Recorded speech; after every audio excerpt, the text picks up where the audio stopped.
Hi, it's your old bestie, Jem. Remember how you loved getting me as a holiday gift? You ignored your other toys for like 3 years. Well, you can be that truly outrageously happy again with the new Honda Civic. During Happy Honda Days, it comes with a rear view camera and Pandora compatibility. Care to dance? Whoa, at ease, soldier. Get something you'll love at the Happy Honda Day sales event. It's your old bestie, Jem, and you're listening to Showtime Synergy with Mike, Amy, and Nicole. What a truly outrageous podcast this is.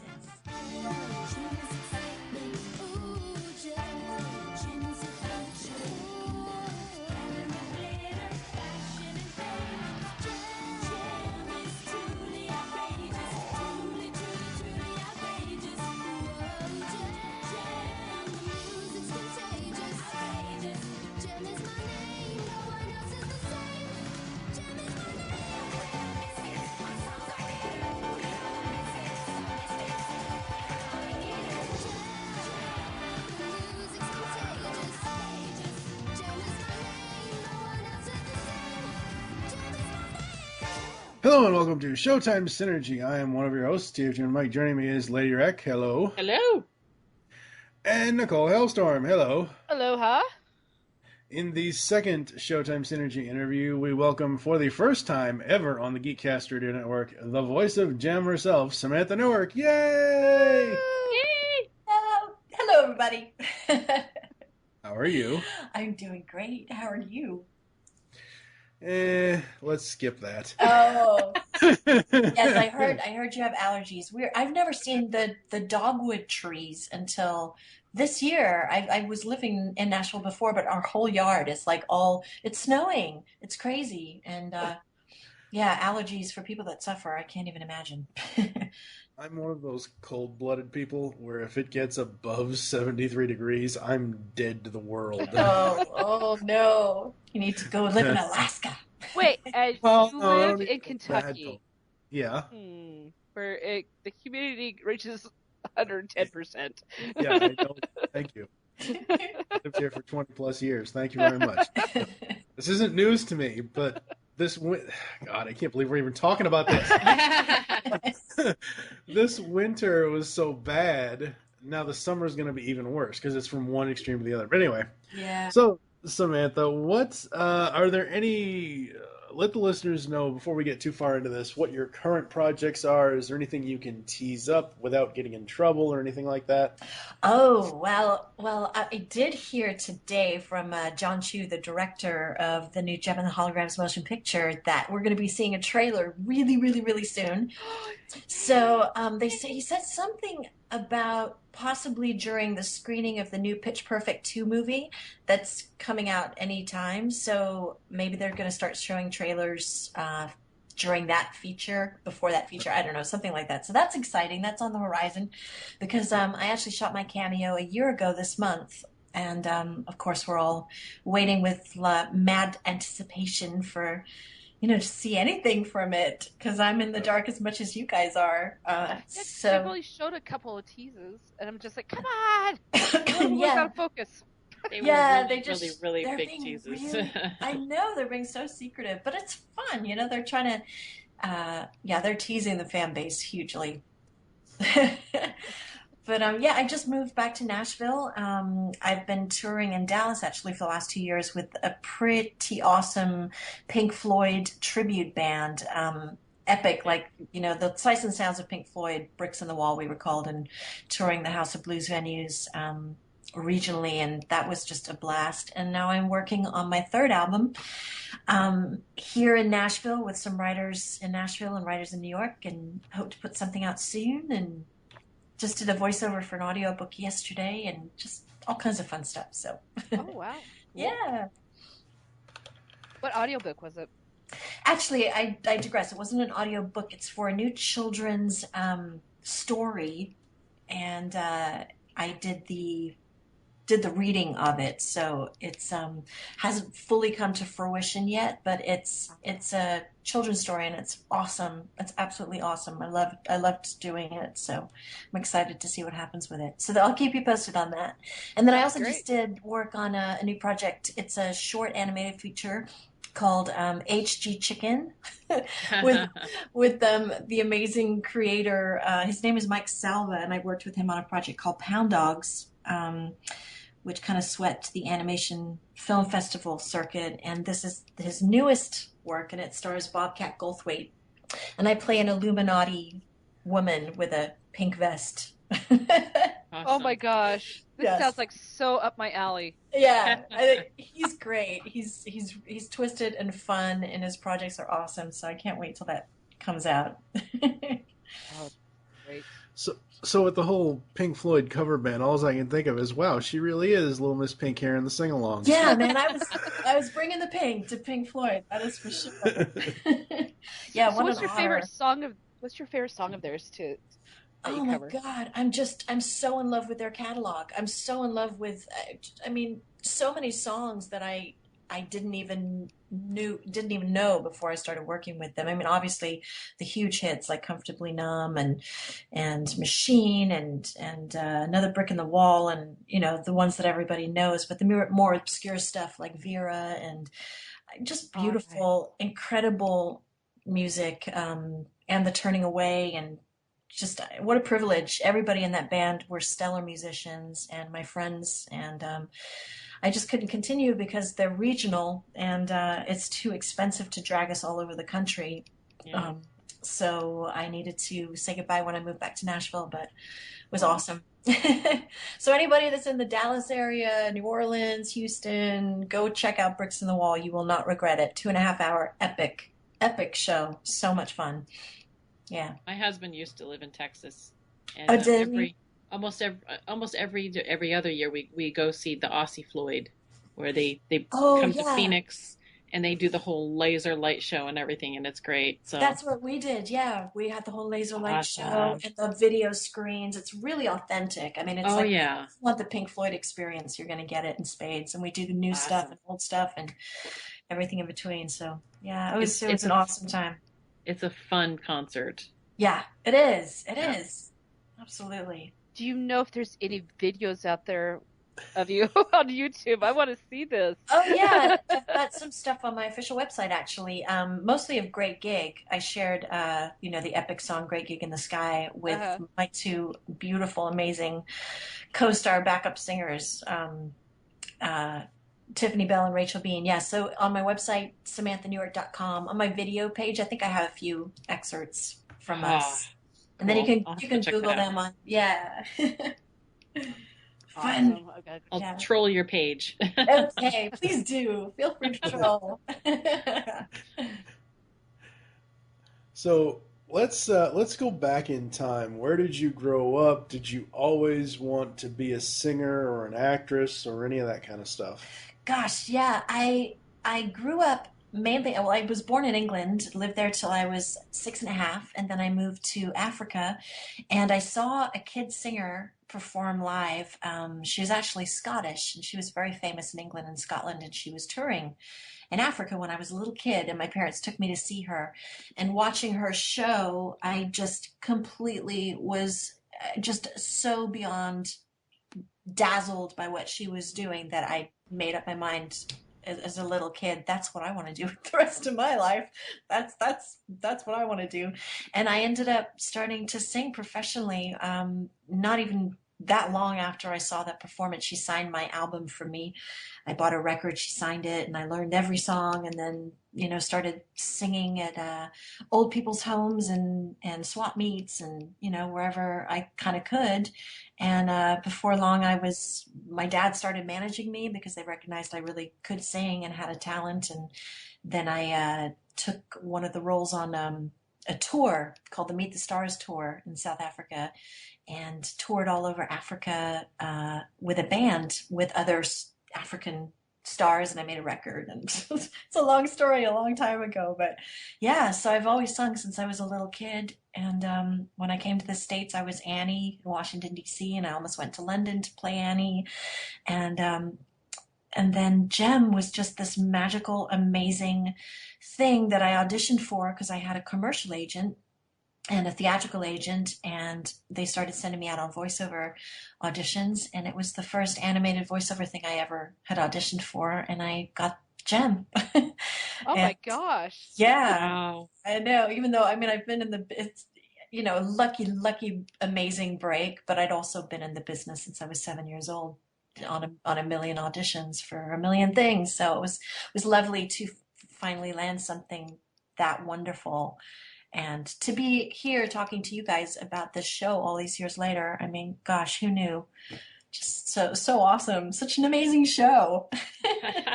Totally Yeah. agree with you there. I can't Yeah. argue. I love it. Yeah. So, because you were a musician and then you got into voice acting, then it was this Yeah. kind of a package deal, just kind of like, hey, I want to do that too. Now that I can do all of this other stuff. Yeah, and that really was my dad because, when I played an Annie, I was acting, and I think you act when you're singing, when you're a performer, you're interpreting songs, you're, you know, kind of possessing different sort of archetypes in your characters in your songs. So, I never studied acting or anything like that, but just started auditioning I did like a slew of McDonald's commercials. And I know there's video out there somewhere of me in a polyester uniform pimping McDonald's hamburgers. And yeah, I was like almost, I screen tested for Days of Our Lives when I was like 13. And Oh wow. yeah, and I did a horror movie, actually around the same time I did Gem, called Summer Camp Nightmare. And so I don't even remember what the question was. I'm going off on a tangent. Oh no, that You did what? more. Yeah, you did more in your first 15 years of life than I have in my nearly 40. It's like, oh wow. Yeah, it's been a ride. I was basically the family business from the time I was 7, until I started working on Gem. And then obviously I was young and wanted my independence, and I was earning money, my own money, and so that was the start of a whole new chapter of my life. And then, of course, getting into songwriting in my early 20s was a really wonderful avenue, and that's just bumped up just my whole musician world into a whole new place for me. So I've got a lot of published songs on, TV and film projects, and been in a million different bands, and I can only imagine. I mean, I know how hard it was for the guys and women that were doing, the adults that were actually doing some of the classic 12 and a half, 13 and a half hour long Wally Burr sessions. I can only imagine what it was like for a kid. yeah, well, it was, I didn't know that sessions were not supposed to be that grueling and long, but honestly, I was like the new kid on the block in the voiceover world, and I just was wide-eyed and excited as hell to be working with, Wally Burr, and working with these amazing other actors, that obviously had done a lot of voiceover work. Sue Blue, Charlie Adler, Patricia Albrecht, everybody, Townsend Coleman. And so what an amazing place to cut my teeth in the voiceover world. And, my experience of Wally Burr was phenomenal.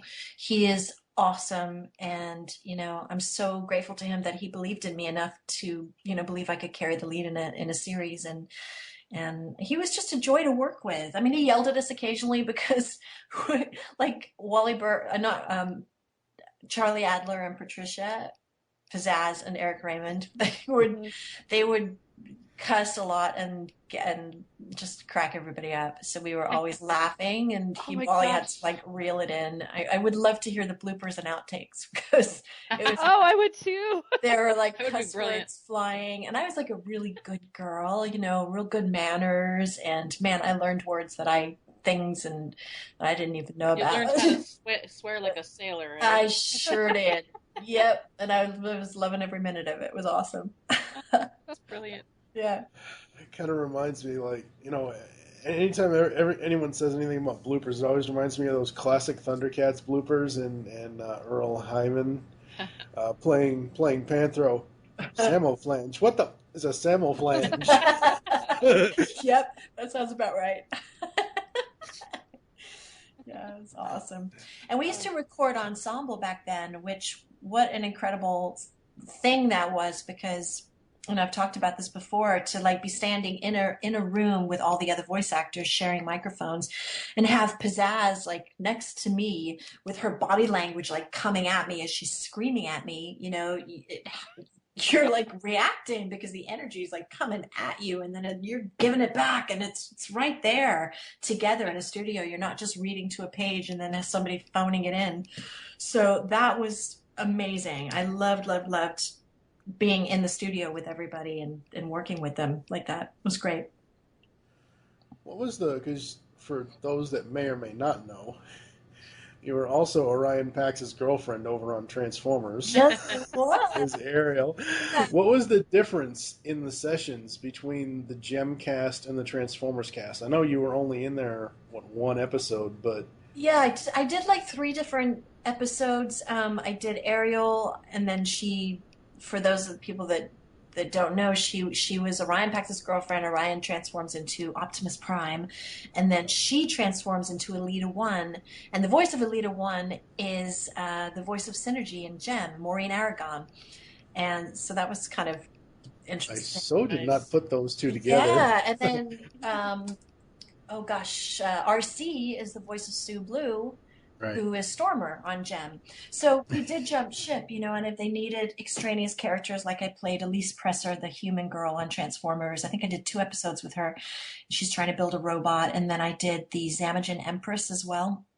But because there was not a lot of dialogue and there were guest roles, I didn't record ensemble with the cast. I went in separately and recorded my voiceover, I believe with Wally, just, with copy, with the script and him directing me in the booth. So I didn't have the same experience, obviously, on Transformers that I did with Gem, but I feel so lucky to be a part of the Transformers brand as well, because, how incredible. It's just gone into the stratosphere. It's amazing. It's amazing what's happened with these shows.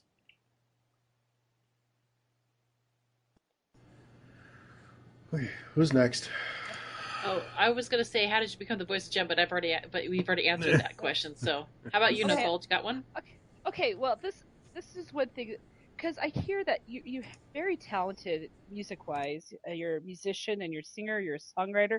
So, what was the reason they only hired you for the speaking role of Gem, and not the singing role? Right, I get asked that a lot, and they were very clever. It was an illusion. Nobody knew that it was 2 people. When I auditioned for Gem initially, my agent told me she's a singer, and I was like, "Oh my God, it's so perfect! I'm so excited!" And then come to find out that the singing voices and the music was all already cast in New York, and it was all being produced on the East Coast. And then all the voice actors were being hired and produced on the West Coast. So this was before the digital age where we could shoot MP3 files and, it was all 2-inch analog tape. And so that's how it was cast. So anybody that, because Britta does voiceovers too, and Britta Phillips is the singing voice of Gem. And we finally met after all of these years through Gem. Yeah, I know. I reached out to her, I think in 2003, when I was starting to see all of the craziness with Gem on the internet. Google Gem and the Holograms, and I was like, all of this stuff came up. I was like, oh my gosh, who'd have thought? And so eventually I emailed Britta and I was like, oh my gosh, Britta, I thought it was finally time. We said hello, to each other. And she was really sweet and wrote me back. And we've since met. We met at a Gem Con, which is a convention entirely dedicated to Gem. And that's in a different city every year. And we were at the one in New England in 2010. So we finally got to meet each other. And I met the singing voice, Ellen Burnfield of Pizzazz, and the Anne Bryant, who wrote all the Gem music and the Misfits music. Just an incredibly talented woman. And yeah, GemCon has brought the whole cast back together. It's just been just amazing. Who'd have thought? We're all like reconnecting. It's surreal. And then I hadn't seen Sue Blue since the show, and I did a Transformers convention. I did BotCon last year in June, and I was there with Sue Blue, and we did a women in animation panel, and it was just surreal. I was like, oh my God, I haven't seen you since Gem. That's nuts. I'm bummed. I was there but I had a table, so I couldn't really get Oh, so away you to go. couldn't get away. Oh, Yeah, so I couldn't really get away to go see some of the panels. yeah. But, oh, that's awesome. I know what that's like too, because usually when I go to conventions, I'm at my table and I'm so busy, I don't really get to walk around. If I do get to leave, it's like to go to lunch and come back. So you run to go to the bathroom and get back. Yeah, exactly. What is one of your most memorable experiences while you were working on Gem?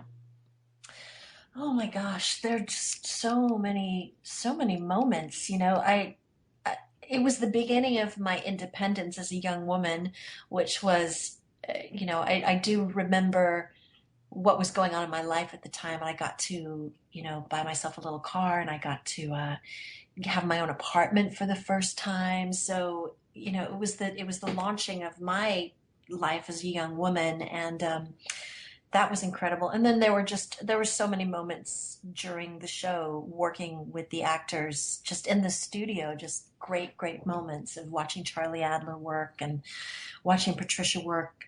Some of my favorite episodes are ones with Patricia, because she's so funny, and some of the lines are, the writing, Christy Mark's writing, it's so good. I often say now, it's like the little kids used to eat their cereal and watch Gem, and now these little kids are adults, and now they're watching Gem and drinking cocktails, because there's so much in there for grown-ups now. It's like watching the show in a whole new way, and things that like went over your head as a kid. There's so much fun stuff there for adults now. So That's so true, because now that we've been watching it and reviewing it ourselves and seeing the little things and seeing how adult it is, but yet when I was a kid it was like, oh, it felt like it just spoke to me, that type of thing. Yeah. And then some of us are sharing it with our kids, so which I love. I'm meeting so many little ones now that are coming up to my tables at conventions, and they're like 4 or 5 or maybe a little older, and they're kind of confused because I'm a person and not animated. But I tell them that I'm Synergy. That Synergy is the one that I have to call on Synergy because I have to be a person when I'm here, but then I change back into Gem with my earrings, and they kind of can wrap their little minds around that a little better. So oh, that's adorable. So cute. Because I didn't get to meet you guys when I was doing the show. I had no concept really that it was going out to millions of homes all over the world. Like it's only over the years that I've started to realize the levity of how successful the show was, and it never really went away in the hearts and minds of so many people. A few years ago, I had the chance to interview with the man twice, but the first time I interviewed Larry Kenney, the voice of Lionel from Thundercats, yes.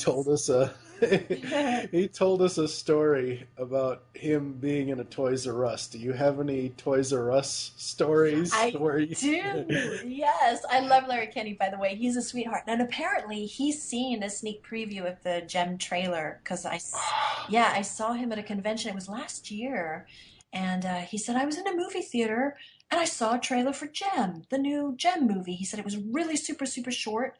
He said, but a bunch of girls started squealing in the back of the theater. And I was like, yep, that sounds about right. So that was last year. That was funny. But anyway, Larry's a sweetheart. Yeah, I was in Toys R Us back in the day during the run of the show. And my dad had said to me, you should probably get yourself a doll. Because my dad's very business minded, and he's like, probably be worth something one day, and well, you should have one anyway. So I went with my mom to Toys R Us in Burbank, California, and they had the glitter and gold dolls. And so my mom said that she started talking to this little girl And anyway, we went over and this little girl was picking out a gem doll, and my mom started talking to the mom saying, "Hey, this is Gem." And she's trying to explain to this mom and the little girl that I'm actually Gem. And the mom didn't believe it and looked at my mom and I like we were being ridiculous. And so the little girl bought her gem doll and I bought my gem doll and we went on our separate ways. And I have a glitter and gold doll that I still have in the box that I bought, and she's really precious. But yeah, that's my Toys R Us story. She didn't believe me that I was Jem. Oh, those dolls man. are worth a lot right now too. Yeah. I'm looking on Amazon. They're like going for like $600, $700. Oh yeah. Oh a couple my of them. gosh. Oh my Yeah. gosh. Wow, yeah. I'm sure when the movie comes out, the people that maybe haven't thought about Gem in a while or haven't, caught it on Netflix or, the kids channel, Discovery Kids, Yeah. they're gonna start digging in their attics for sure. Like, I know I have Gem dolls, calling their moms. Mom, you didn't throw my stuff out, did you? So true. Yeah. Well, we were talking about Wally Burr just recently. So, can you give us any behind-the-scenes stories about him or about your fellow voice actors? We love the behind-the-scenes, like where something goes wrong or someone played tricks. Or Oh, yeah. Well, I mean, I was the youngest in the room, so, I wasn't like going out to lunch with anybody in the cast or anything like that. I mean, they had nothing in common with me really, because I was a lot younger than them. But Wally was painstakingly professional and amazing, and just so good at what he did, just catching nuances. And he has to be so on top of the storyboard and on top of everything, because if you can imagine, time is money, so there can't be a mistake. Like if I were to say a line and I'm running, so I'm saying it like I'm out of breath, if he weren't paying attention to the storyboard and the direction, I might say that line like I'm laying in a pool and I'm chilling. So that would be completely the wrong direction. So he's sitting there behind the booth with just really, really being on it. And that's why, of course, there couldn't be a lot of room for screwing around, because he's trying to concentrate. It's like a lot of responsibility to make sure everybody is on point and doing what we need to do. But that being said, there was a lot of laughter. And one of the things I do remember, because we would have a rehearsal, we'd get to the studio and then we'd have like a table read, and we'd all sit at this big table, conference table, get out our scripts, and we would highlight our parts and go through the script and and we'd be given a storyboard which shows the action that's going on. And so whatever notes you need to make on your script helps you when you're in the studio to remember what's going on, that type of thing. Well, one time we got a storyboard, and I haven't talked to any other of the actors besides Patricia about this, but they drew them naked. They drew all the characters. The storyboard people were just like having fun one day, I guess. And they sent us naked storyboards. And I remember that. And I wish, I was like, am I hallucinating? Because I do remember that. And I wish that I had kept it, because that was hysterical. To like open up your storyboard package and be like, oh my gosh, they have no clothes. It was great. So. Oh my gosh, that's hilarious. Yeah.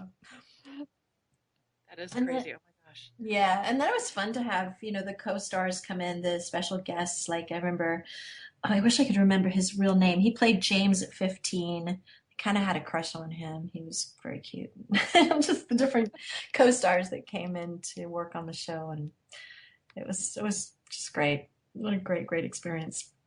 Well, I got a question here about the next Gem film that's coming up. Yeah.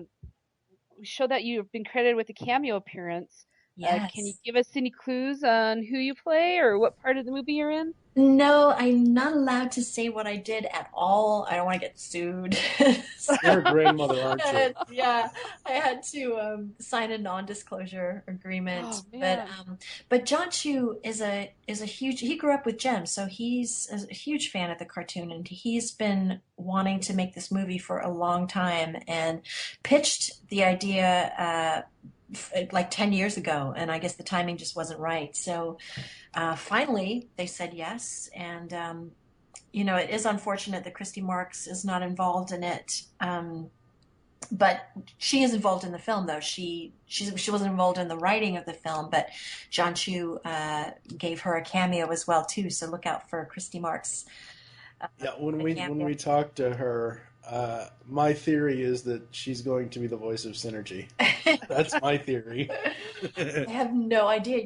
I'm so in the dark. I just had my own tiny little part of the script that was just for that day, and a lot of it wasn't. What I did wasn't even scripted. It was kind of just on the fly.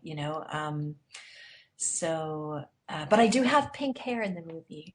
Oh, So, cool. yeah. And in Cool. fact, what's strange is that talk about like serendipity. It's really weird. I was really tired of my blonde hair in about April of last year. I was like, oh God, I'm so bored with my blonde hair. I'm going to change it. And I saw this picture of Sienna Miller and she had like this rose gold color. And I was like, ooh, let me do my hair rose gold. So I did, and it was gorgeous. And I rocked it, and then it started to fade. And then a friend of mine was like, rose gold, it's very pink. Why don't you just do pink hair, for God's sake? Like, everybody wants you to do pink hair. Just do pink. And finally I was like, yeah, okay, I'm going to do pink hair. And then it wasn't even a few weeks later that I found out that John Chu got in touch with me asking me to be in the film.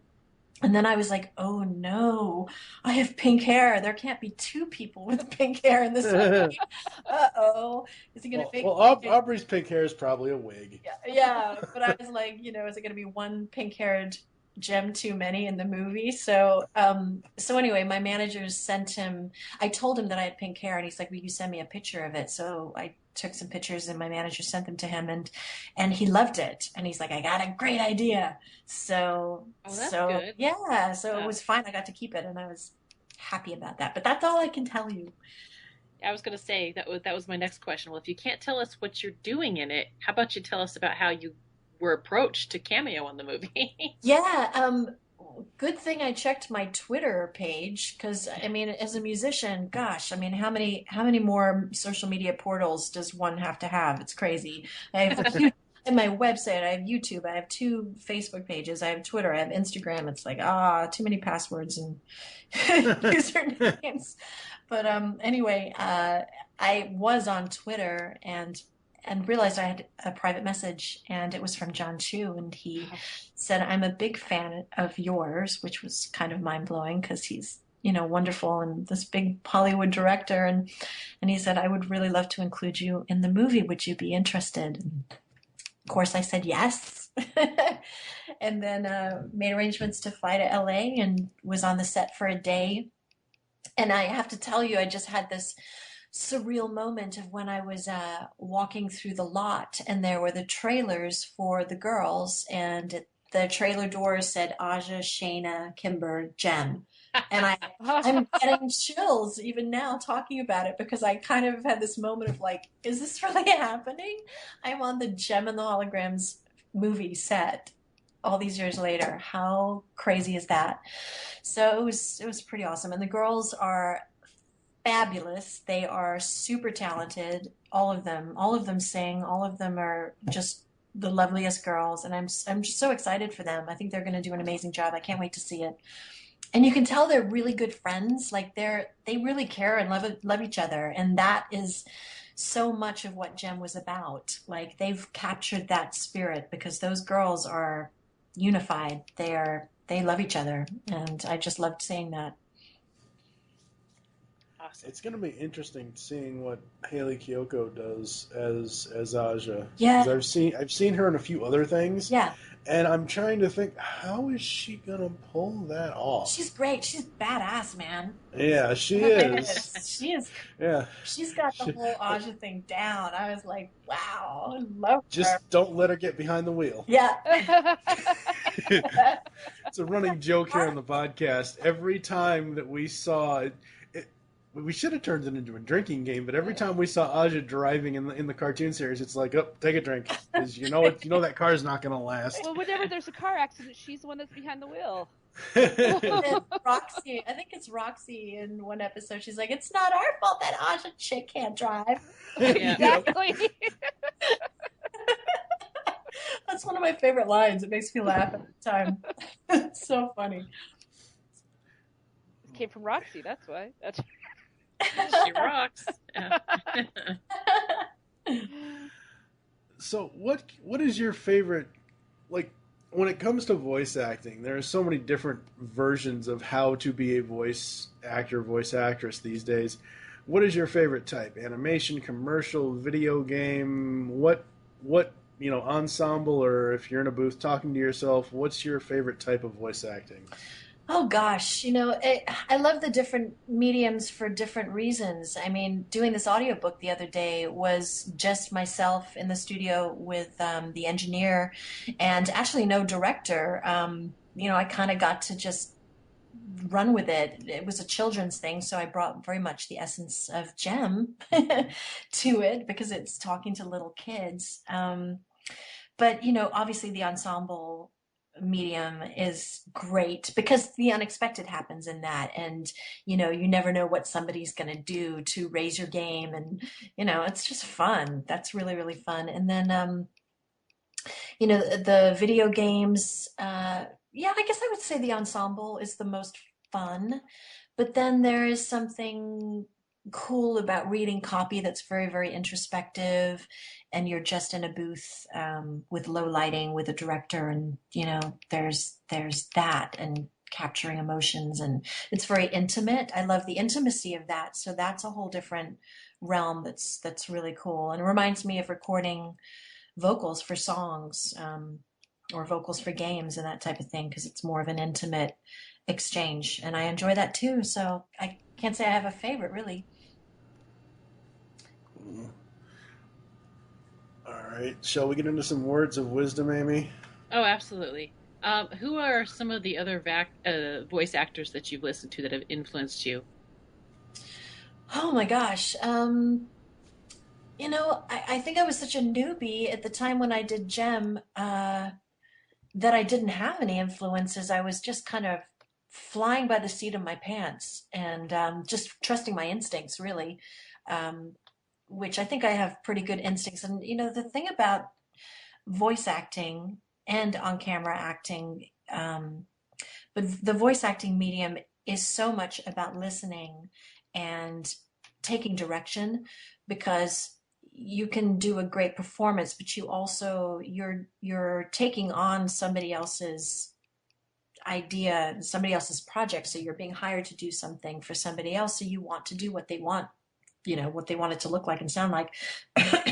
And so you have to be able to take direction and listen and really be able to interpret, when somebody wants you to tweak it a certain way, or try this, or, gosh, doing radio spots is really interesting, because you have like 30 seconds and you have to come in on time, and you have to accentuate certain words. So you may read this 30-second spot, the way you think you should read it, and then suddenly it's like, okay, so can you put a little more emphasis on this word, and can you shorten it just a little bit, and then I want you to soften it here, and then can you take a beat just between this, and your breath was a little harsh on this, okay, go, and you just have to kind of be able to absorb all that and go. Don't forget. Yeah, you gotta go. Yeah, you have to listen. You have to really, really listen. So it's so much about listening, as well as it is performing, and it's cool, and I love that because I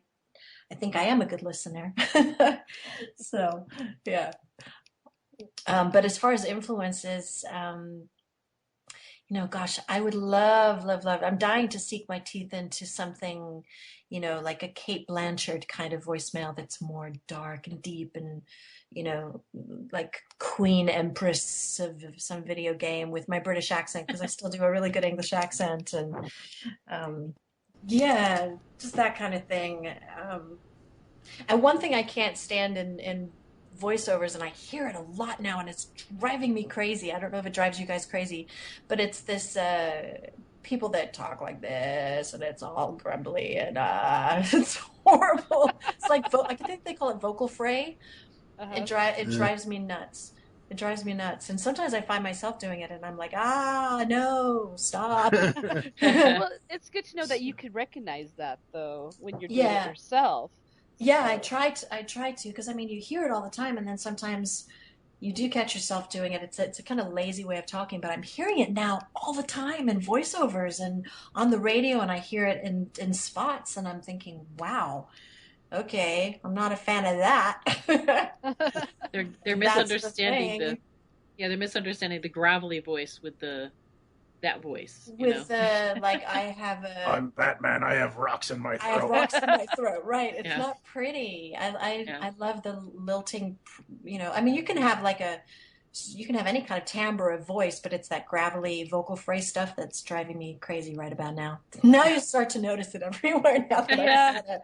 that's Let's true. make it stop, people.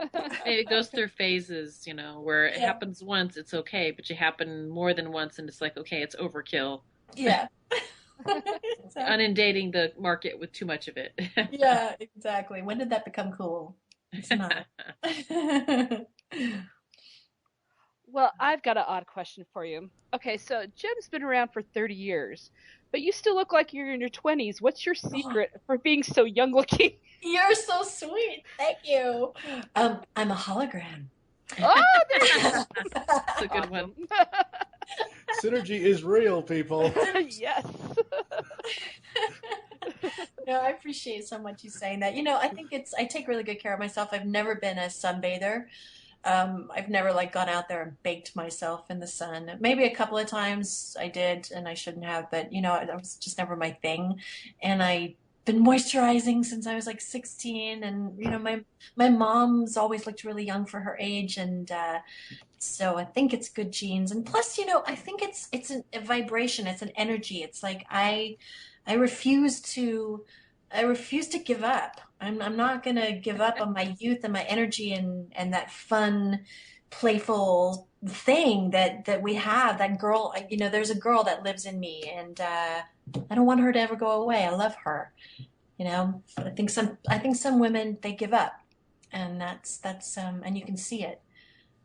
But then again, also I love the women that don't do a million things of plastic surgery, and there need to be more role models for us ladies, you know, um, to not be terrified of growing up. It's like 60-year-olds are not supposed to look like 20-year-olds from back, and they turn around and then it's like, oh God, what did you do to your face? Like Yeah. that's scary, and you know. And the sad thing is, all I can think of is a league of their own.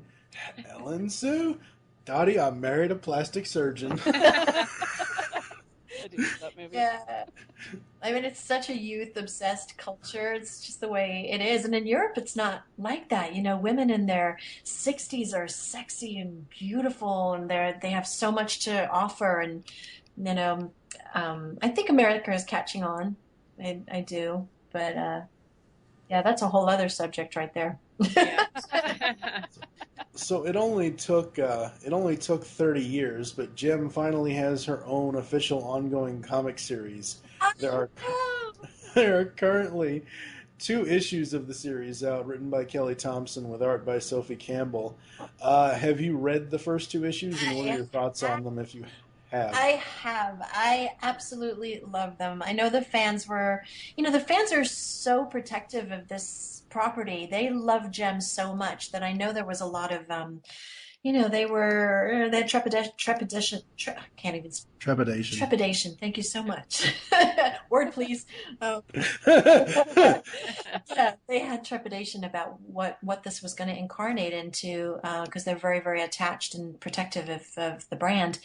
But the feedback has just been so wonderful. And, I just think Sophie Campbell's done an incredible job, and Kelly Thompson. They really have captured, like I said about the movie, the sweetness and the sisterhood, which I was hoping that they would, and they did. And I just think it's lovely. And I love the artwork. It's so colorful. It's so magical. And oh my God, the first time I read the comic, I got a happy tear. I mean, I just was like, well done. Well done. I think it's wonderful. And I think the biggest problem everyone had, or at least what I was seeing online, was when the first interviews came out with the first kind of preview images of like, oh my God, Jerica has stage fright. That means she can't become Jem. And oh my God, the world is ending. IDW has killed our childhoods. And I'm like, Right. God, no, it's not that bad. Wait until the story comes out. And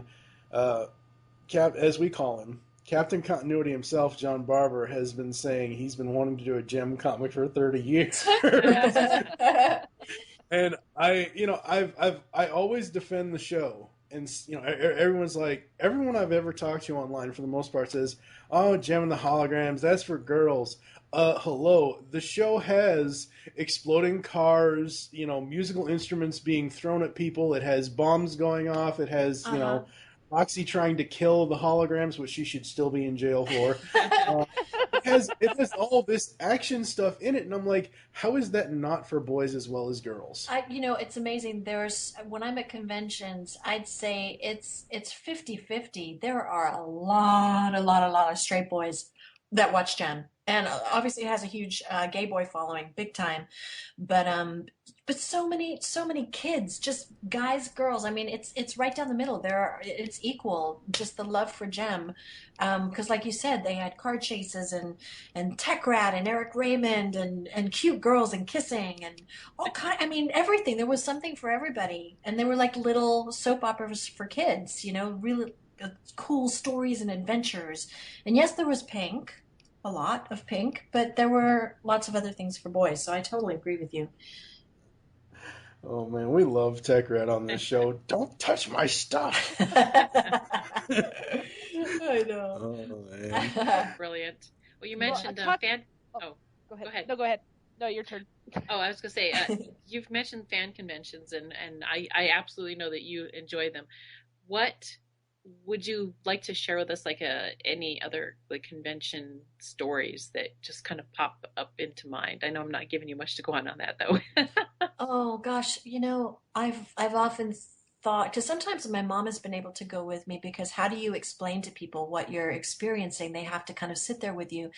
And I swear, there are so many moments that move me to tears, and people that have not had happy childhoods that said that this cartoon was the only thing that they looked forward to, and they felt like they had a friend. They felt like it was the only comfort that they had as kids. I've heard that story more times than you should ever have to hear that story. And I start to talk to them and they burst into tears because, I'm the voice of their childhood in that Yeah. way. And I don't take that responsibility lightly at all. I'm honored. I'm honored to be a part of something that made them feel better as a kid. And just incredible stories. You meet the most amazing people. I was telling somebody today, sometimes I think people, not so much anymore, but they would make fun of geek culture. And yet, the people that I meet at these conventions, there was a girl dressed in a princess outfit. This was a couple of years ago. She was running around, and I think she was like 28 or 30 or something. No, actually, she's older. She was in her early 30s, and she had a princess outfit on, and she said she used to watch Jam, and she was like, "Oh my God, if I told my 8-year-old self that I'd be talking to you right now, I would never have believed it." And I was asking her what she did for a living, and she was a fighter pilot. Like, Wow. that Oh, was her wow. job. And to sort of be on the other spectrum and sort of nurture her creative side, she knits and she goes to conventions and she makes her princess outfits, and she was brilliant and amazing. And I met one of the top designers for Google. Every time he'd come to my table, he was this new fantastic costume with a mask or like a helmet. And he's like, "It's me again," and found out like he's a major programmer for Google. Like, he's a brilliant guy, and you just get the whole spectrum. You get a lot of people that have Asperger's or autism. They're very focused, very very fixated on pop culture references, and they love it, love it, love it. And they're maybe not so. They just feel safe in that social world and dress up in their favorite costume. And I meet people from all walks of life, and it's it's just never, no, none are the same. And I always leave saying what an honor and a privilege to get to meet all of these wonderful people. And I've met some of my closest friends, some of the artists and Sarah Richard is tonight. Sarah Richard, the comic book illustrator for the two comic. I can't talk She does more. the subscription covers. Yes, thank you. for That's the what I was Jim reaching comic. for. Yeah, she's become a friend of mine, and she's so talented and so cool. And I meet the writers, comic book writers, and this guy Sean Taylor, like an amazing writer, and Bobby Nash, and just great people that I'm privileged to know. And then, of course, my Gem boys that are becoming my dearest friends. This tribe of boys that love the cartoons. That yeah, it's just incredible. That's awesome. Feel That's very very blessed. awesome. Yeah. Nicole, do you have something I else you have want? one Yep. last question. Now, these two don't know about this question, Oh, Okay. Here we go. but it's an ongoing joke with our review oh shows. no! Oh, Please tell me no. you are not gonna hassle her about her boyfriend. Yes, Rio Pacheco, Oh, love him or hate him, because I have so many issues with this guy. You and a lot of people. Well, you're supposed to suspend your disbelief, but I know that's hard when you're like, really, he's in love with Jem too, and like, doesn't he get that it's the same person? Um, but I think I've often been asked Riot or Rio, and I would say Rio because at the end of the day, he's a really, really sweet, sweet person, and he's just, he's young and his hormones are crazy and he wants Jem and Jerica, but he's, he's just growing up. I I'll just give him- picture give him a Riot pass. stealing everyone's hair products. Yeah. I think you're right about that. Totally. I don't want a boy that's prettier than me and spends more time on his hair than I do. I'm sorry. Not gonna happen. I don't date the pretty boys. No, thank you. Oh, awesome. We can just bring that up next time we review with Riot and say, yeah, well, Yeah. Okay. So we know who Jem would pick. most of the most of the listeners will know that we actually had to pre-record most of the podcasts. So the episodes that are coming out now, this will actually air in between episode 8 and episode 9 of the podcast. And because that's where our season 1, season 2 kind of thing happened, and so we pre-recorded most of the show, and as we're here in 2015 and the 30th anniversary, we are up to recording episode 20, which is of the podcast, which is right when season 3 is kind of coming to a close, and yeah, kind of puts a perfect spin on it. That's awesome. Yay. Rio did get introduced into the comics, so I'm kind of interested to see where Kelly takes him. I know. I love it. And it's interesting because you said that, he's a really sweet guy. That's what they capture. At least I thought that they captured that in the issue. He seemed like a really sweet guy. So I'm like, yeah, there He's you go. got integrity. That's totally him. Yeah. Yeah, which he needs to be in the Holograms camp. If he can only be in the Holograms camp if he has integrity, because that's what they're all about. So, yeah. I just hope Kelly does not, go back and forth, back and forth, back and forth with a secret for 65 issues. Oh, no. Okay, so what would your opinion be? Because they never, in the TV show, they never said that Jerica Gems gave the secret. What do you think would have happened if she came clean? What was your opinion on that? I think he would have accepted it. Finally, there probably would have been a big blow up, and then she would have coaxed him back in because he really loves her, and it would have been okay. But then there would have to have been, but then the secret identity would still be transferred to some other new characters that I know Christy Marks was interested in introducing. So it would have gone on. She had so many amazing. You can only imagine.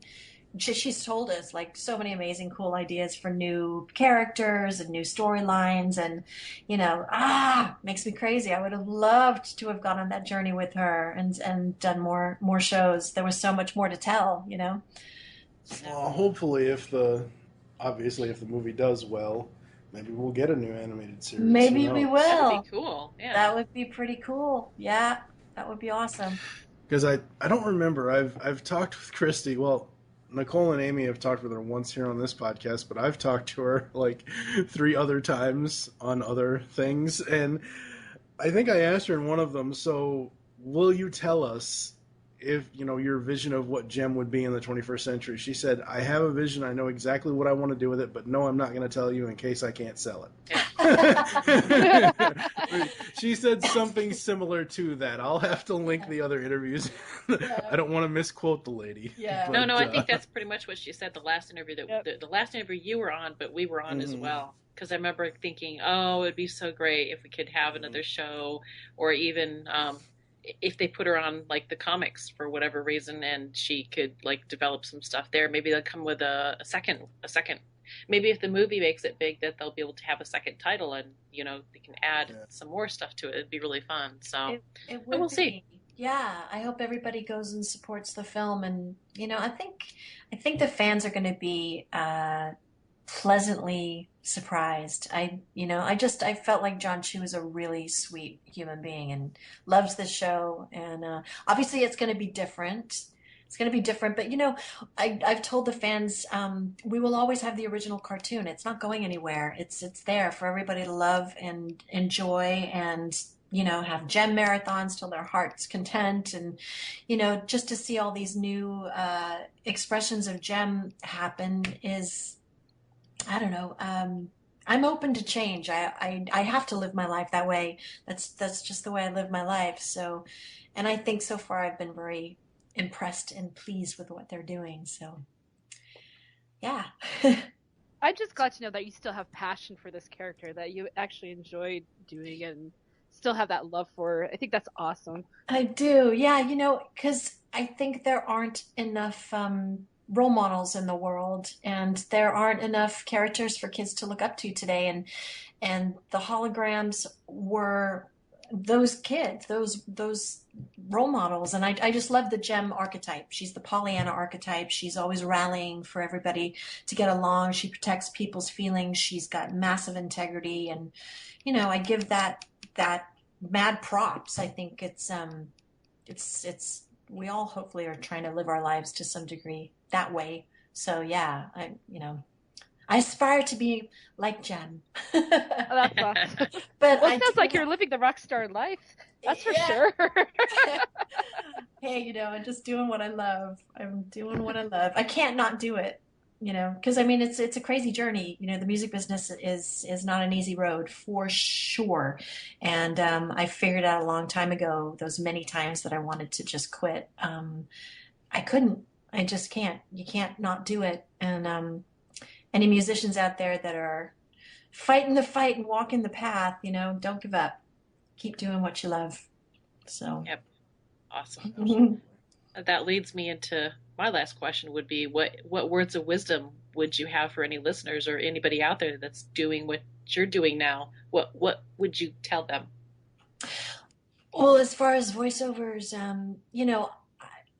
I had cut my teeth in the business for so many years, so it had been a long journey already of honing my craft. And I would say if you want to get into voiceovers, they have incredible workshops available, and I'm sure they're doing Skype sessions now on internet workshops, so you could be in whatever place you want to live and be learning your craft that way. But I think it would be really great to get into a workshop, and you need a really good tape, and then you probably need to move to a city where stuff is going on. But there are also websites like Voice 123 and where they do a lot of what do you call it, like non-union stuff, and and just learn as much as you can about the craft, and work, and don't give up. Be persistent, because that's a huge part of it, is just not giving up. Yeah. Huge part of it. I think Seinfeld said one time, if you stand in the line long enough, you're gonna get to the front. And I have needed to hear that so many times, I can't even tell you. So, just stand in the line and do the work. Yeah. Awesome. How about as a musician? Same thing, same thing. And I've always tried to really surround myself with people that raise my game. I've been so fortunate to work with incredibly, incredibly talented people. And, I really try to surround myself with a team of people that, know just a bit more than I do so I can learn from them. It's all about being teachable and growing as an artist and trying to learn as much as you can from talented people all around you. And yeah, so it's not an easy road, and you have to love it. You absolutely have to love what you do, because otherwise you won't cut it. You'd have to have that passion for it. But if you love to do it, just hang in there and sing and perform everywhere you can. And even if it's for no money in the beginning, of course you do it for free because you love it, and then just do what you love, and the money will come. And sounds kind of cheesy, but it's true. Nothing cheesy about it. Yeah. Between the three of us, we've all been podcasting 7, 8, 9 years. Wow. And I don't do this. I've been podcasting since 2008. I don't do this for money. Yeah, neither do I. It's, Yeah. it's nice every now and then if one of my fans, shoots me some money to get on, get a comic, or shoots me a DVD set or something like that. But Yeah. I don't get paid on the regular for this. I do this because I enjoy it and I want to do it. Exactly. Yeah. That's so. I think there is that thing with people expect music for free, which can be troublesome, because we all work really hard to put our albums out, and it costs money, and all of that stuff. Music is worth something. But yeah, you do stuff for free, and I love that you guys are doing this podcast, and it's your passion. And yeah, That was one of the biggest pieces of advice from a podcast I listened to over on earth-2.net. Michael David Sims, he was doing a 100-episode podcast reviewing all of the DC Animated Universe cartoons that came out back in the day, Batman the Animated Series, all that stuff. One of the biggest pieces of advice he said is, if you don't care about the content, or if you don't care about the show, or if you don't care about what you're talking about, people are going to know, and you shouldn't do it. Mm-hmm. I wouldn't have done, in 7 years, I've probably done over 1,000 podcasts. Wow, that's a lot. Yeah. I'm a workhorse. I'm a podcast He machine. That's awesome. You need that T-shirt. I'm a podcast machine. I wish. That would be kind of awesome. Yeah. Before we let you go, remind everybody about the upcoming projects you can talk about. You said something about, you're doing new music, new album. Is there any, what's the status on that? Yeah, I'm writing with some writers in New York and Nashville and Los Angeles. And I'm just, I'm working on my new record. I'm trying to do something like a concept kind of thing, and I don't want to give too much away. But if it's not out this year, it'll be out early next year. And I'm very excited about that. And I'm going to start putting a band together eventually as well. But right now I'm working on the traveling, doing all the convention appearances. I'm going to be in Knoxville, Tennessee on the 5th and 7th. Oh, actually, this is going to be taped, so that will be over by then. But if people want to find where I'm at, just go to my website, samanthanewark.com, and I've got my tour schedule and my music up there, and I've got comic books up there. You can get autographed comic books from me, and just leave me a note on my guest book. I do read them. I love the thing in the store where it says you can buy a voicemail from you, and it says, you ever want to hear Little Miss Pink Hair and the sing-alongs on your voicemail?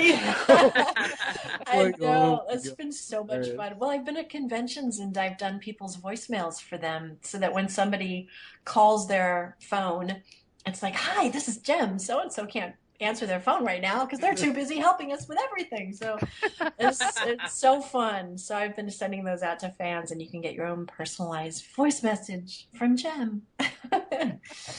Yeah. We'd like to thank Miss Newark for taking time to chat with us here in this truly outrageous Showtime Synergy interview. We'll ask you to hold the line. We'll be back in a moment, folks.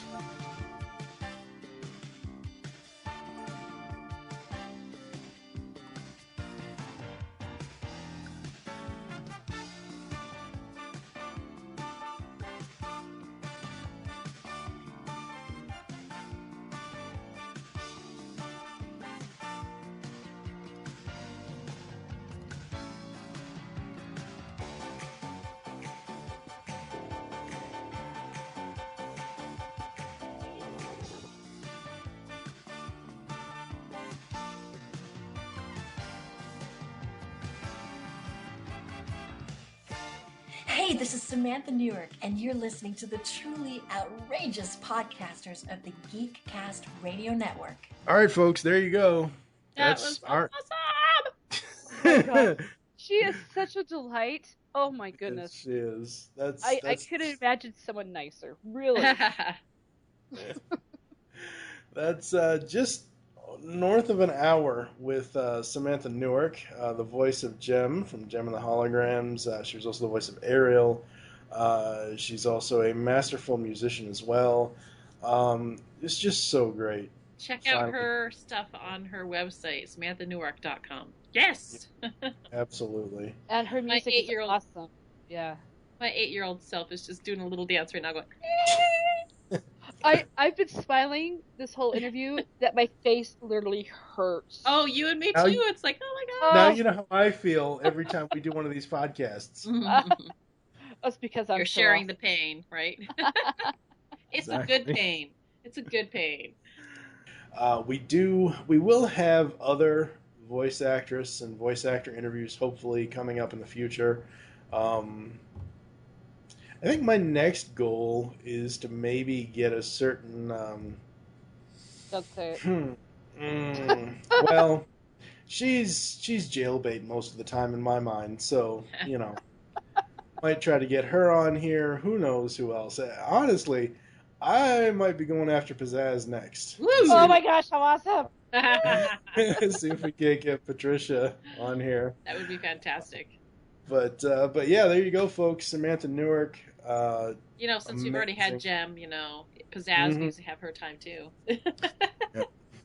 Oh man, I would die if we could get Charlie. If we could get Charlie Adler on here, because he's not just. Everybody always forgets that he's Eric Raymond because everybody's always a Starscream from the Transformers movies or Buster from Tiny Toon Adventures or whatever else the man has done in his extensive career. But oh man, just a.